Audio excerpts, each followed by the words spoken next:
வந்து வடை போட்டு மோர் குழம்பு எப்படி செய்யறதுன்றத பார்க்கலாம்.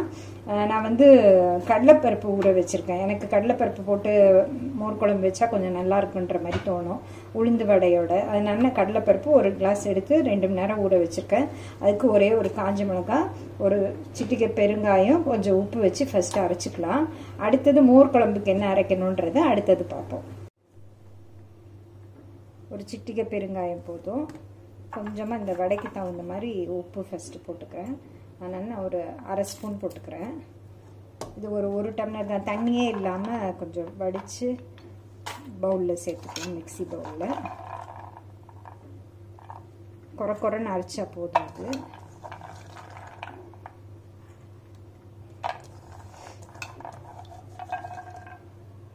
இப்போ பார்த்திங்கன்னா இந்த அளவுக்கு குறைப்பாக அரைச்சிட்டு வந்திருக்கேன். ஒரு பவுலில் ட்ரான்ஸ்ஃபர் பண்ணிக்கலாம் இந்த மாவை. ரொம்ப டேஸ்ட்டாக இருக்கும் வடை போட்டு மோர் குழம்பு வச்சா மற்ற வெஜிடபிள்ஸோட.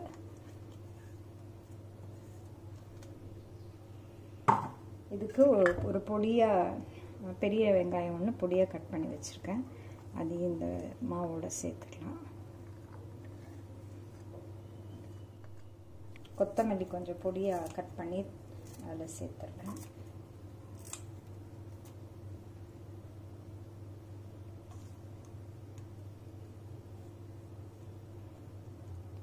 கொஞ்சோண்டு கருவேப்பிலை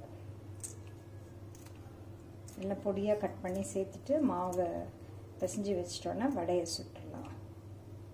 இப்போ நான் எண்ணெய் காய வச்சுருக்கேன். வடையை போட்டு தட்டி எடுத்து வச்சுக்கலாம் தனியாக. அப்புறமா குழம்பு தாளிச்சிட்டு அதில் வந்து நம்ம வடையை போட்டோம். இப்போ நல்லா சிம்மில் வச்சுட்டு எண்ணெய் காஞ்சிடுச்சு. இப்போ வடையை போடலாம். நம்ம நார்மல் சைஸாக தான் நான் போட்டுக்கிறேன். ரொம்ப சின்னது இல்லாமல் பெருசு இல்லாமல். கோல்டன் ப்ரௌன் ஆனோன்னு எடுத்துடலாம். ஓரளவுக்கு செவந்து வந்துட்டுருக்கு. இப்போ தான் இந்த அளவுக்கு ப்ரௌன் ஆனால் போதும், ரொம்ப கறியை விடக்கூடாது.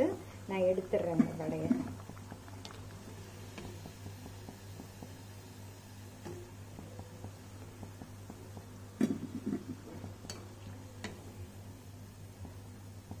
குழம்புக்கு அரைக்கிறது என்னென்ன அரைக்கணுன்றத சொல்கிறேன். நான் இது வந்து ஒரு ஸ்பூன் துவரம் பருப்பும் ஒரு ஸ்பூன் பச்சரிசியும் ஒரு மணி நேரம் ஊற வச்சேன். அதை இந்த பவுலில் சேர்த்துக்கலாம்.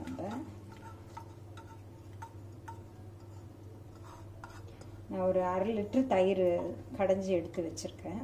அதுக்கான அளவு இது. அதுக்கு ஒரு 5 பச்சை மிளகாய், ஒரு துண்டு இஞ்சி, ஒரு 2 பத்தை தேங்காய், ஒரு ஸ்பூன் சீரகம். இதை ஃபஸ்ட்டு இதை ரொம்ப நைஸாகவே அரைச்சிக்கலாம். அரைச்சிட்டு நம்ம தயிரோடு கலந்துடலாம். இதை இப்போ பார்த்திங்கன்னா இந்த அளவுக்கு நல்லா கொஞ்சம் தண்ணி சேர்த்து நல்லா அப்படி அரைச்சிக்கலாம். அரைச்சிட்டு நம்ம கடைஞ்சி வச்சுருக்க தயிரோடு சேர்த்துருவேன்.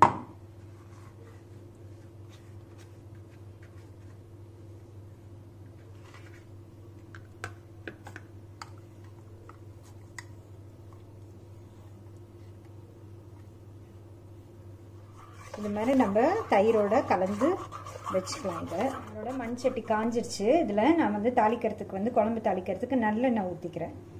ஒரு 4-5 ஸ்பூன் ஊற்றிக்கோங்க. 1/4 ஸ்பூன் பெருங்காயம். ஏன்னா கொஞ்சம் பெருங்காயம் நிறையா போட்டால் தான் நல்லா மோர் குழம்பு வாசனையாக இருக்கும். 1/4 ஸ்பூன் போட்டிருக்கேன். ஒரு ஸ்பூன் கடுகு,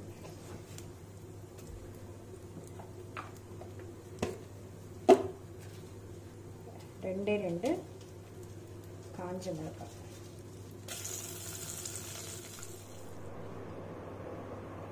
இப்போ நம்மளோட சின்ன வெங்காயம் இதில் ஆட் பண்ணிக்கலாம். ஒரு 10 போல் சின்ன வெங்காயம் நீட்ட வாக்கில் கட் பண்ணியிருக்கேன். அது ஒரு கொத்து கருவேப்பிலை போட்டுட்டு வதக்கிடலாம்.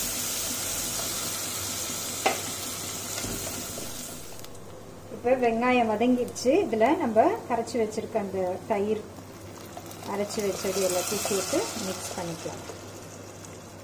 குழம்பு வந்து ரொம்ப கொதிக்க விடக்கூடாது. ஒரு கொதி வந்தோடனே நுரைச்சி வரும்போது ஆஃப் பண்ணிடலாம். இதுக்கு ஒரு 1/2 ஸ்பூன் மஞ்சத்தூள்,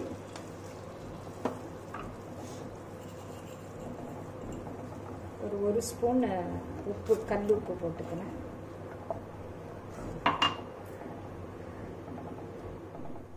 இப்போ பார்த்தீங்கன்னா நல்லா எல்லா சைடும் இப்படி நுரைச்சிட்டு வருது பாருங்கள். அந்த டைமில் நம்ம இதை ஆஃப் பண்ணிடலாம். ரொம்ப நேரம் கொதிக்க விடக்கூடாது.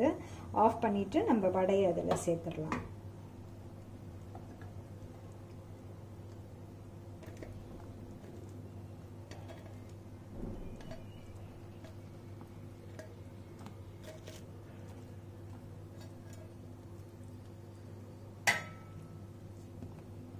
நல்லா கலந்து விட்டுட்டு கொஞ்சம் மேலாமல் இதுக்கு லாஸ்ட்டாக ஃபைனல் டச் இதுன்னு கொஞ்சம் தேங்காய் எண்ணெய்.